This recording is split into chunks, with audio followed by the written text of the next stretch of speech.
He should be cleared of the shooting in March 2016. Shots were fired at police as they tried to capture the terror suspect. Abdeslam will face another trial for his role in the Paris attacks of 2015.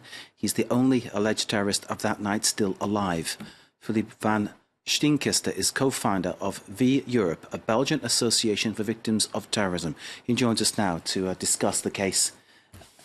Good evening to you, sir. The families of those killed on the night of the 13th of November 2015 and those badly injured, they've yet to have any sort of explanation or comment from Salah Abdeslam. Do you feel that this is ever going to change?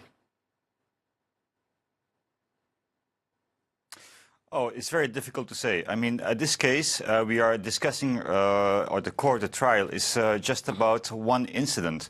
And we have to look at everything what happened between the 13th of November 2015 in Paris and 22nd of March 2016 for Brussels. And this is just one little spot. This court is especially about the shooting in Rue de Dries in Brussels, shooting against the police officers. So what we are doing right now is we try to get the total picture.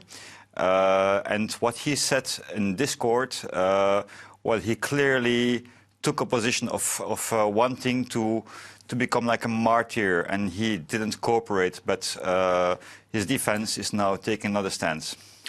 His manner, Salah Abdeslam's way of conducting himself in the court, it was, I think most people agree, disdainful, disrespectful to the judges, to the court, to the families. Were you surprised by this at all? Oh, not really. I mean, we should not look at him as a pop star or whatever. We really have to look at the future, at the total picture. This is the important thing. We have to understand the content and go further. I think this is the main position we have to take. Yes, indeed. Pop star or some kind of an idol or some kind of example for some people who try to follow the same similar tracks, I suppose, is the danger, isn't it? Sort of portraying him in that way. Fact is, though, he's not taking part in the trial. Chances are he'll do the same when it comes to the trial for the Paris attacks too, isn't it? He's likely not to say anything in court. Well, one never knows. One never knows. I think he somewhere remains a human being. He tries to take a position at this stage. And we have to say, we have to respect our democracy. I think the big difference between us and terrorists is that we respect the values of our society. And we have put in place a justice system, and we have to respect it. Everyone has a right to stay quiet or to defend himself. So I think we just have to show the respect, and then it works. Work in dignity. All this court trial should happen in dignity, and I think that at the end we will get the right picture and we will get the correct answers. I think there's 100% integrity in what you're saying, Philippe. But in terms of the victims of the Paris attack and the Brussels attack, to which Abdeslam is apparently linked, that's another trial perhaps in the making. How do the families, the victims, how are they feeling about this whole situation when they see Abdeslam behave the way he did in court? What is the effect on them?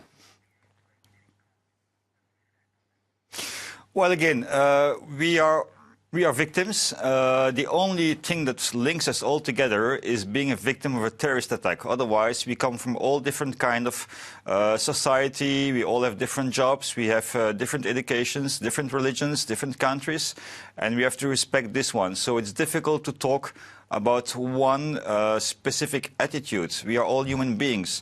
I think the major thing we have to do right now for the victims of terrorism is show humanity back into our society. This is a key point. What is necessary is that all the victims of terrorism, without any discrimination, they can, one, rebuild themselves with the final purpose to be able to reintegrate society. So I think this is the really key point on what you have to focus. Philippe VANSTEENKISTE, thank you for that very humanitarian analysis of the situation and your patience with my questions, which clearly were difficult, but I think things that people wonder and ask themselves about this whole situation. Thank you so very much for joining us. Philippe VANSTEENKISTE, co-founder of V Europe, a Belgian association of victims of terrorism. Thank you for joining us, sir.